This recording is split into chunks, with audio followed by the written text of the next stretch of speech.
Okay, good evening, everybody. Thank you for joining us. This class is the merit of the Jewish people, especially those in the land of Israel, those who need protection. God should give them everything that they need. Okay, let's jump right in. We're going to be discussing tonight, we're going to be discussing the Haggadah. We're going to be discussing specifically a very, very famous song, Dayenu. Um, and let's jump in. So, Dayenu is an interesting song. Everyone knows that it's a catchy tune. Many uh, many people who know the Haggadah. That's probably their favorite part is Dayenu, and it's many songs in the early part of Jewish America. Almost every Jewish song was to the tune of Dayenu. It was just it's one of those just catchy tunes that could go on and on and on. So let's jump right in to seeing what is this dynamic of the song. So the songs mean Dayenu means it would have been enough, and what the author of the Haggadah is saying is that if God, all the things that God had done, it would have been enough, all individually, and how much more so now that God has done all these things, how thankful we must be to God. So let's take a look at this. So the first thing we look at, it starts off, how many good favors God has bestowed upon us. Had he taken us out of Egypt and not carried out judgments against them, it would have been enough. Right? It goes on and on and on. However, there are some things that are starting to get a little complicated. How can you say, if God would have done this, but not done that, it would have been enough? So let's look at some examples. So actually, the first one already, let's just look at one commentary. We'll look at Avudraham. He's a famous commentary, and he says as follows. For example, had God taken us out of Egypt, but not carried out judgments against them, it would have been enough. He says, it doesn't mean that God would not have carried out any judgments, because he had already promised Abraham judgment against those who enslaved the Jews. Rather, it means, had he not carried out all the judgments on every Egyptian, only on some. So, right away, we see that there's something a little bit different over here. Again, the next one, it says, if he wouldn't have given us their wealth. Well, this doesn't refer to the spoils of Egypt, which had already been promised to Abraham. Rather, it refers to the spoils taken by the sea. So after the Egyptians drowned at sea, and all their wealth that they had left washed up on shore, the Jewish people took that as well, until Moses told them to stop. But we see that had not been promised by Abraham, so that's not included, but God gave that to us as well. Okay, had he not split the sea, that's a pretty obvious one. God could have saved us in another way, he says. Let's go to an interesting one. Had he brought us close before Mount Sinai, but not given us the Torah, it would have been enough. Now this is strange. Imagine we come to Mount Sinai, we have all the, we have all the thunder and lightning and all the different revelations of God, and then we just walk away. It would have been enough because why? Avraham says because God would have shown us His glory, and that would have been enough. That's his explanation. What if he wouldn't have given us the Torah? So he explains it that God didn't have to give it all at once. He could have given it some of them. Okay. Others explain this refers to the spiritual impurity, that God could have removed the spiritual impurity, but He didn't have to. He didn't have to. He didn't have to. He didn't have to do that. Okay, however we want to explain it, all the different explanations. Okay, here's another one. What if he brought us in the land of Israel and didn't build for us the temple? Well, we had the tabernacle. Okay, different explanations. So the Rebbe asked a very interesting question about this, and the Rebbe actually kind of strengthens this question first of all by saying, number one, we see that the coming to Mount Sinai actually happened days before the giving of the Torah. So it's not even necessarily connected. So why would you say if he brought us to Mount Sinai but didn't give us the Torah? And then if you look at the end of the song, let's look at the end of the song. The end of the song actually lists out all the things, right? So let's read it. Let's read what the Haggadah actually says. How much more so do we thank God for the many multiplied and compounded good deeds He has done for us? He took us out of Egypt, carried out the judgments against them, etc., etc. Let's continue. He brought us close before Mount Sinai. He gave us the Torah, brought us to the land of Israel, and built for us the base of Mikdash to atone for our sins.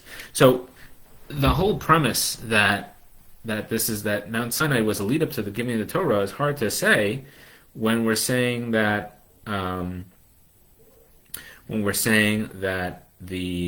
this whole idea of Mount Sinai is actually enumerated in the end of the song, where we give thanks for every single thing. We're actually saying no. We go further and we say not only it would have been enough if we just went to Mount Sinai. We actually say we thank God He brought us to Mount Sinai.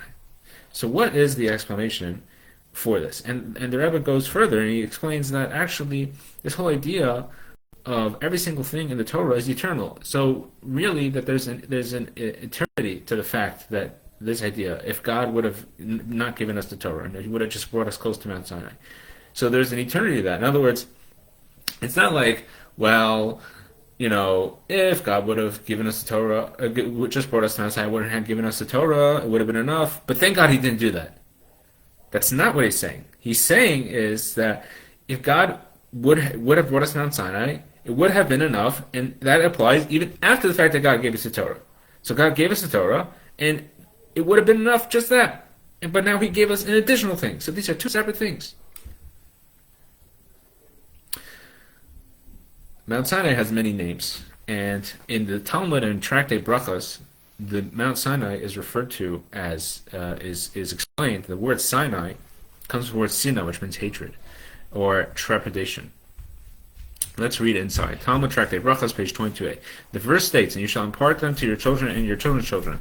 And the next verse continues, the day that you stood before the Lord your God at Choref. And it says, just as the revelation at Sinai was with reverence, fear, quaking, and trembling, so too here in every generation Torah must be studied with a sense of reverence, fear, quaking, and trembling. And actually, it says that Mount Sinai brought a feeling of hatred. Again, sin means hatred, which means that we brought a hatred to materialism. And what the Rebbe actually explains is that what the Rebbe explains is that right now. I'll be with you in a few minutes, okay? The Rebbe explains that if God would have that when God brought us close to Mount Sinai, there was something very important taking place. What was taking place? What was taking place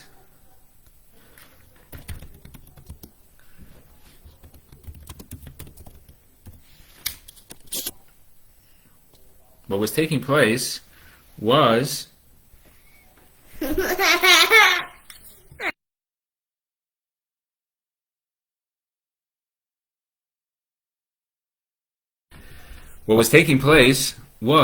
that there had to be an introduction to the giving of Torah. Before the actual giving of Torah, there had to be there's remove yourself from negativity, and that's what the whole idea of the trepidation is, and the idea of looking askance upon the material world, and then there's the second part, which is actually the giving of the Torah and actually doing the Torah.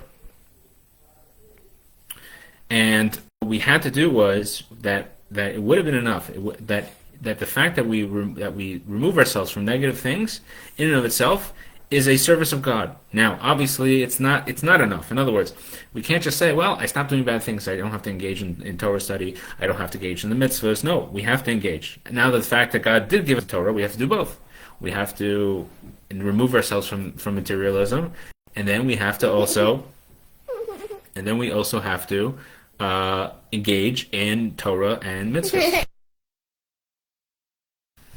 And then that's one way of looking at it. That and the fact that God gave us the Torah tells us that we have to do both. We have to remove ourselves from negative and apply ourselves to the positive. Okay, that's the first way of looking at this idea of bringing close to Mount Sinai.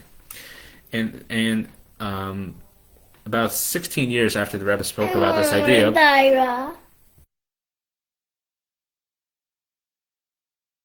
so 16 years later, approximately, after the Rebbe spoke about this idea, he spoke about it again, and he spoke about it in a different angle. And the Rebbe spoke about this idea that actually coming close to Mount Sinai, our sages tell us that, and Rashi quotes it, that the Jewish people were. It says Vayichan Sham Yisrael, and the Jewish people camped there, Neged Har, across from the mountain, and Can I please?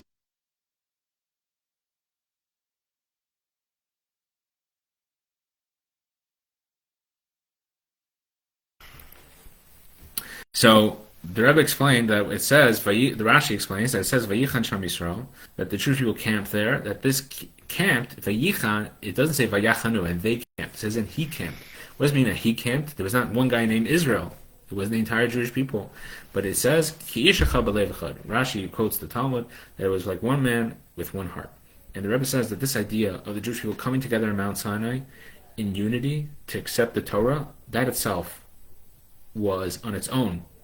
That itself was enough. And that's what it means that that's what it means that if God would have brought us there, but He wouldn't have given us the Torah, it would have been enough, because that Jewish unity is so valuable. We didn't even at that point we didn't even need the Torah, if you will, right? That the fact that we were on its own, the Jewish unity. How much more so with Jewish unity together with the Torah? That God gave us the ability for the Jewish people to be united.